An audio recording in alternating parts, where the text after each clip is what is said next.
Bismillahirrahmanirrahim. Assalamualaikum warahmatullahi wabarakatuh.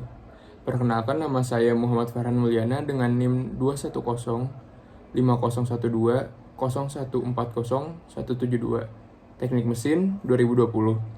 Pada kesempatan kali ini, saya akan menjelaskan apa itu kerja bangku.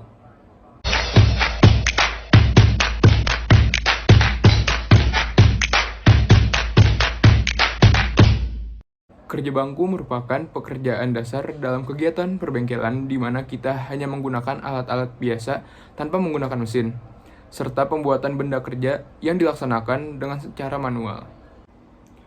Proses pembuatan benda kerja terbagi menjadi dua, yaitu pertama, proses pembuatan dengan mengurangi volume benda kerja. Pada proses ini, untuk mendapatkan suatu geometri yang diinginkan, dilakukan penyayatan, sehingga volume benda kerja berkurang. Contohnya, pertama yaitu pemotongan menggunakan gergaji tangan, yang kedua penyayatan menggunakan kikir, yang ketiga penyayatan menggunakan pahat tangan atau betel, penyayatan menggunakan mata gurdi, yang kelima penyayatan menggunakan tap atau sney, yang keenam penyayatan menggunakan skrap tangan. Yang kedua, proses pembuatan tanpa mengurangi volume benda kerja. Pada proses ini, untuk mendapatkan suatu geometri yang diinginkan, dilakukan tanpa penyayatan, sehingga volume benda kerja tidak berkurang.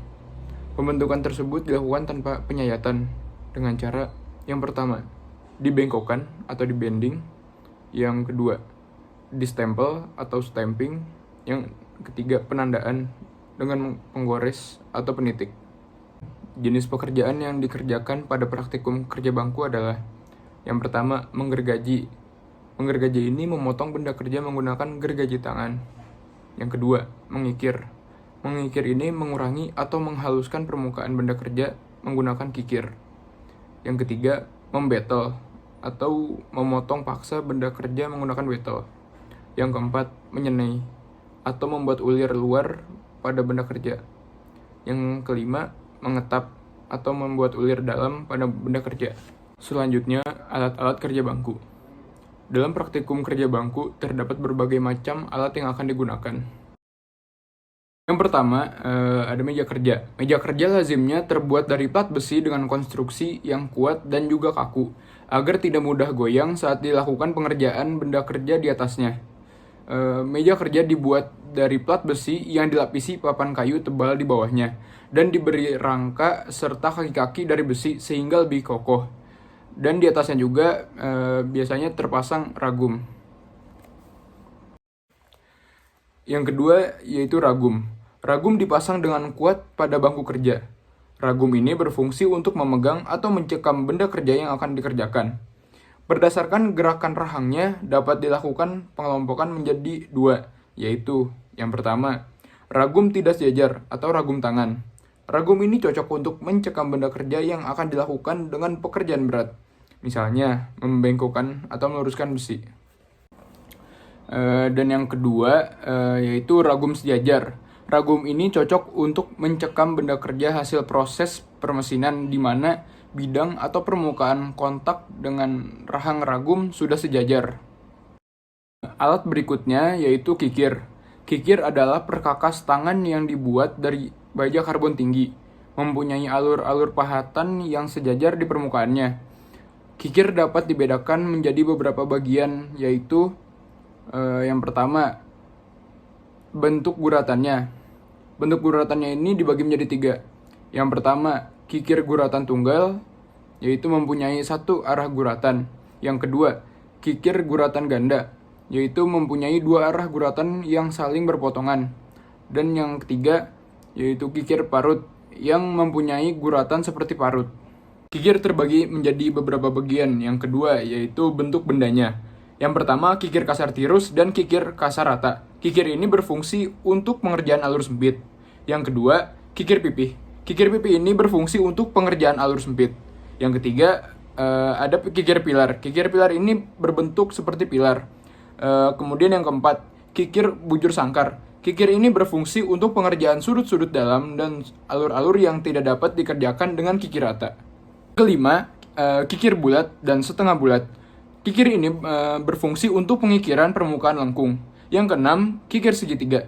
Kikir segitiga ini berfungsi untuk mengukur permukaan yang bersudut 60 derajat sampai 90 derajat. Kikir yang ketujuh yaitu kikir gergaji. Kikir ini berfungsi menajamkan bilah gergaji. Kemudian ada gergaji tangan. Alat ini berguna sebagai alat untuk memotong atau mengurangi ukuran dari benda kerja. Bahan yang digunakan pada bilah gergaji adalah baja potong cepat atau HSS atau long tungsten. Sebelum melakukan pemotongan, langkah awal adalah membuat alur atau pola terlebih dahulu.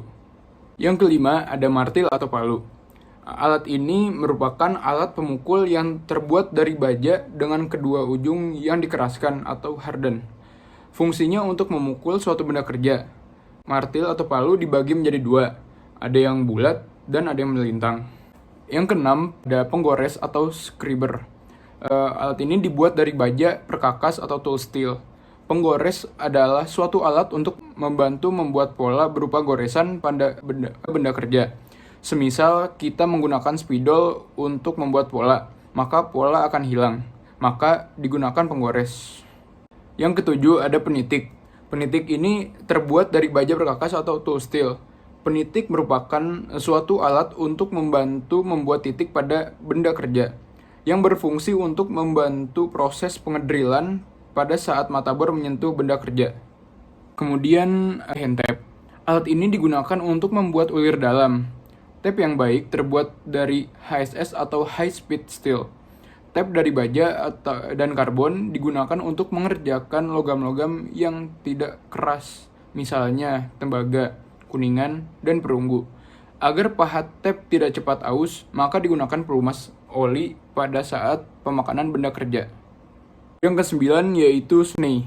Sney merupakan alat pembuat ulir bagian luar. Sney yang baik terbuat dari HSS atau high speed steel. Sama seperti tape, digunakan pelumas berupa oli agar gigi-gigi pemotong tidak cepat aus. Yang ke-10 yaitu alat penekuk atau bending machine. Alat penekuk atau bending machine ini merupakan alat yang digunakan untuk menekukkan benda kerja seperti plat besi, plat aluminium, galvanis, dan lain-lain. Ketebalan benda kerja maksimal yang dapat dilakukan adalah kurang lebih 5 mm. Yang ke-11, alat pemotong atau gilotin, yang berfungsi untuk memotong plat besi, plat aluminium, galvanis, dan lain-lain. Alat ini digunakan untuk memotong secara memanjang dan juga mempunyai kriteria ketebalan benda kerja, yaitu kurang lebih 5 mm. Berikutnya alat-alat ukur kerja bangku. Yang pertama penggaris besi atau steel ruler. Yang kedua jangka sorong atau vernier caliper. Merupakan alat ukur dengan dua skala, yaitu skala utama dan skala non-use. Yang ketiga vernier height gauge, yang berfungsi sebagai pengukur panjang dan lebar besi bantalan, sebagai penggores permukaan besi bantalan, sebagai pengukur ketebalan besi bantalan. Kemudian yang keempat yaitu vernier depth gauge, yang berfungsi sebagai pengukur kedalaman lubang dan sebagai pengukur kedalaman yang telah di-drill. Yang kelima yaitu vernier bevel protractor. Alat ini digunakan untuk melakukan pengukuran yang sifatnya angular. Yang keenam yaitu dial indicator, yang berfungsi sebagai pemeriksa kerataan suatu benda kerja. Yang ketujuh combination square set, yang berfungsi sebagai pengukur sudut pada plat atau benda kerja. Yang kedelapan yaitu spring divider atau spring instrument, yang berfungsi untuk mengukur diameter luar dan dalam dari benda kerja. Dan yang kesembilan micrometer caliper. Alat ukur ini memiliki ketelitian yang sangat teliti. Yang ke-10 ada screw pitch gauge, yang berfungsi untuk mengukur jarak antara ulir serta kedalaman ulir. Yang ke-11 radius gauge, yang berfungsi untuk mengukur radius dari benda kerja yang sedang dikerjakan. Yang ke-12 penyiku atau precision square, yang berfungsi untuk menentukan kesikuan dari suatu benda. Yang ke-13 yaitu meja datar, biasanya digunakan untuk mengukur kerataan dan kedataran benda kerja. Yang ke-14 meteran atau measuring tape. Meteran ini merupakan alat ukur yang benda yang tidak dapat diukur dengan steel ruler. Yang ke-15 yaitu steel protractor, merupakan alat ukur yang digunakan untuk mengukur sudut benda kerja. Posisi kerja. Dalam praktikum kerja bangku memiliki posisi kerja yang berbeda-beda pada tiap pengerjaan yang dilakukan. Hal tersebut akan dijelaskan sebagai berikut. Yang pertama, menggores. Menggores merupakan proses membuat goresan atau garis pada benda kerja untuk membantu dalam proses pemotongan atau pengikiran benda kerja. Posisi tubuh sama dengan proses sebelumnya, hanya posisi tangan dan alat berbeda, yaitu tangan kiri memegang penggaris besi atau steel ruler, dan tangan kanan memegang penggores atau scriber. Untuk mendapatkan garis lurus di atas benda kerja, penggores harus dimiringkan membentuk sudut 20-25 derajat, dan tekan penggores pada benda kerja. 2. Menitik. Menitik adalah proses membuat titik pada benda kerja untuk memudahkan proses pengedrilan.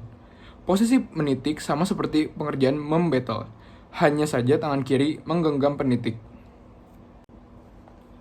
Yang ketiga, yaitu menggergaji. Dalam melakukan pekerjaan menggergaji, posisi tubuh harus berdiri. Posisi kaki kiri di depan dan kaki kanan di belakang, seperti melakukan gerakan kuda-kuda pada bela diri. Posisi tangan yaitu tangan kanan menggenggam gagang bagian belakang gergaji, dan tangan kiri menggenggam gergaji bagian depan. Yang keempat, mengikir. Posisi tubuh, posisi tangan, serta posisi kikir saat melakukan pekerjaan mengikir sama seperti posisi saat menggergaji. Untuk proses pengikiran dilakukan dengan cara menekan kikir saat mendorong kikir ke depan, agar pemakanan lebih maksimal. Yang kelima, membetel. Posisi tubuh sama seperti pada pengerjaan menggergaji dan mengikir. Hanya saja posisi tangan yang memegang alat berbeda, yaitu tangan kanan memegang palu atau martil, dan tangan kiri memegang pahat betel. Pada proses membetel disarankan menggunakan kacamata atau goggle untuk melindungi mata dari serpihan benda kerja. Yang keenam, menyenai. Posisi tubuh sama seperti proses pengerjaan sebelumnya, hanya posisi tangan dan posisi alat yang berbeda. Posisi tangan harus dekat dengan rumah senai. Untuk proses menyenai, kita harus membuat chamfer atau sudut miring di ujung permukaan benda kerja, supaya lebih mudah dalam proses pembuatan ulir luar. Untuk proses pemakanan, caranya adalah tekan senai terhadap benda kerja, lalu putar senai searah putaran jarum jam sebanyak 90 derajat untuk pemakanan, dan putar lagi berlawanan arah jarum jam sebanyak 90 derajat untuk membuang gram atau hasil pemakanan. Yang ketujuh, mengetap. Untuk proses mengetap, seluruh posisi dan prosesnya sama dengan menyenai. Hanya saja untuk mengetap, kita harus membuat lubang terlebih dahulu pada benda kerja, supaya hasil pengetapan lurus dapat menggunakan alat bantu berupa precision square.